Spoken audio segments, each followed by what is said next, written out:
stuck here. The cops won't bother me.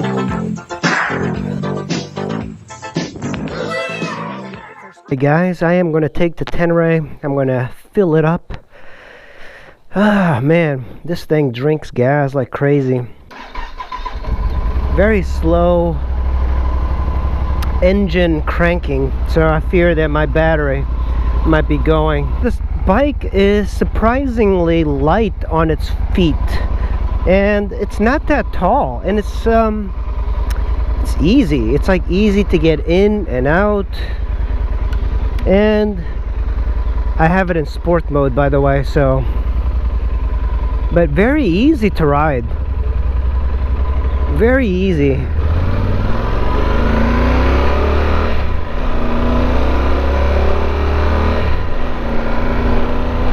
Yeah, I'm gonna have to check my seat. I changed it. Man, the bike is just so fast, and I think it's deceiving because it doesn't seem like a fast bike. The motor is so smooth. The motor's got this weird agricultural type of feeling to it. It's not smooth like an inline 4, and it's not as cool as the V-twin from the V-Strom.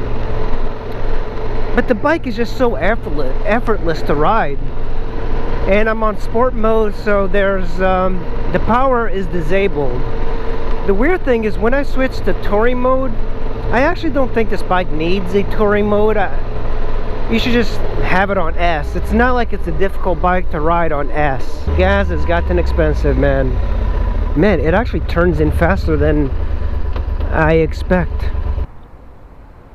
So the bike, surprisingly, did not take anywhere near the capacity, 4.3.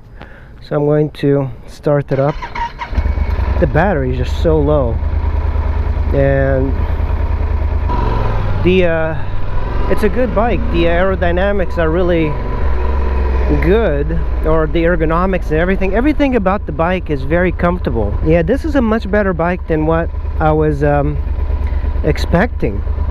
I did not see me liking this bike as much as I do.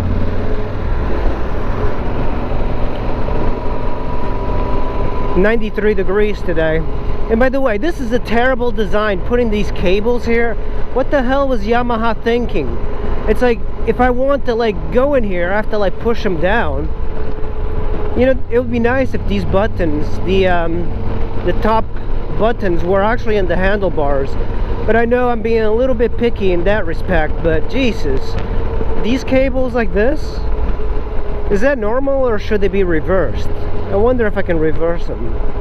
I don't think I can. And you pay just a little bit more than the V-Strom for having the benefit of a shaft drive. That's actually kind of worth it. I would pay the price that I pay for this bike for a 650 V-twin V-Strom with a shaft drive. That's a Honda Accord with something on top. What on earth are you doing? Steel. Oh, he's carrying like a piece of steel on top of his car. The reliability has been very good on these bikes, from what I hear. It doesn't have that really nice power that the XR had, but the XR was definitely much more fun to ride than this. Most of the journalists that have ridden it say it's top heavy, that the engine is not nice, that it can't compete with the other ADV bikes.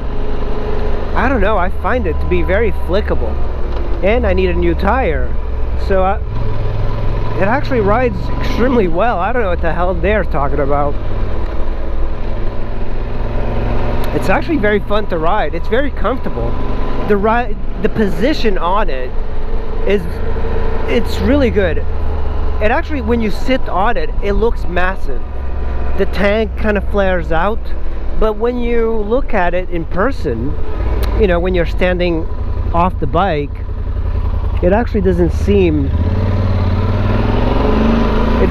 like it's a big bike. It actually looks kind of insect-like. As far as downsides, I think the good outweigh the bad on this bike. First of all, this is probably the cheapest ADV bike of the big ADV bikes that you can get. It's massive, but for $5,000 to $6,000 you can get this, but you cannot get a good BMW. Here's the thing: you can go and you can buy a Yamaha Tenere like this, no matter how many miles it's got. Chances are it's going to work perfectly. Now with the BMW, chances are you buy the same bike same year and it's going to have issues. That's why I think the Japanese just build much better products that are, they just work from year to year. And this bike is the first year, so it's been known to have some issues, but I don't find that that's the case with this thing.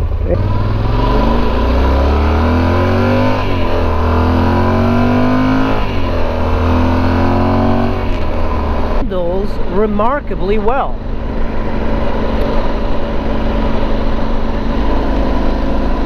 It's good on the highway too, and good riding around in very tight spots. A lot of it has to do with these wide handlebars. That really helps the maneuverability. For commuting, I can't imagine a better bike than this. I just would prefer something a little bit narrower. I don't know why Yamaha made it so wide at the tank.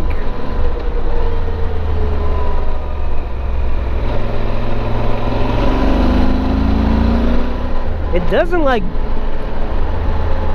the suspension is pretty tight. I was expecting to have more give, but it doesn't have like this kick of power.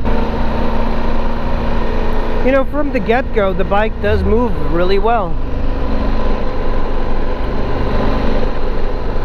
This bike probably does much better in the winter, because it just hides and protects you really well. The V-Strom also had that. It had a lot of protection for the winter. If you live in a cold area, DC is very cold in the winter, brutal wind, and when you're riding, defeating the wind is one of the top priorities. The brakes are really good on it. You know, negative things, this cord should not be here. This is really bad design. And I even wonder if they actually put this on here. I wonder if the previous owner moved it. It could be that it was just positioned the other way. This does not seem like something that Yamaha, one of the better makers, would do. Because I mean, you're reaching for those buttons, and you're like hitting the cable. And it just seems rather silly. Another really bad issue with the bike is the battery location, and I would rather just like have the battery underneath the seat that's easy to reach, because you know, I've had these batteries go bad on bikes, and the last thing I want to do is push this thing somewhere. You know, even if it's on the street, it's hard to push. Actually, I found this bike kind of easy to push. I don't know what it's like, but the seat and everything is very narrow, and it's kind of weird because like it goes from very narrow from the seat and the tail, and then it flares out completely as it gets to the tank, and then it goes back into a tiny little head. It's a very oddly shaped motorcycle, but I think this is probably one of the better buys you can have in the adventure motorcycling world.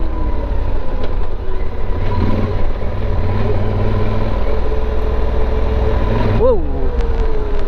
Oh man, I'm glad I dodged that thing. There's a tree right in the middle. Yeah, we had some big storms.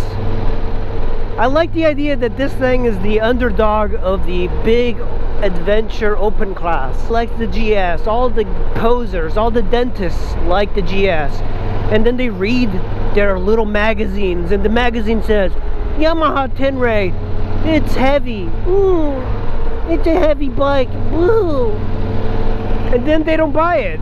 And the best thing about it is that the prices on these goes down because these posers, they just believe everything magazines say. So to me, that's one of the big benefits, is that you're riding the underdog. Whoa, it moves. That's the thing, this thing moves when it wants to.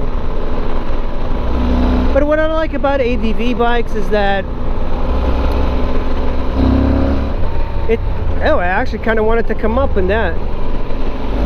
I can't really find the power band on this thing, but I kind of feel that with ADV bikes, at least if you use them for touring, it keeps your speed a little bit lower. On the FJR, it felt infinitely more powerful than this. It really did. And I got the FJR for $1,000 bucks.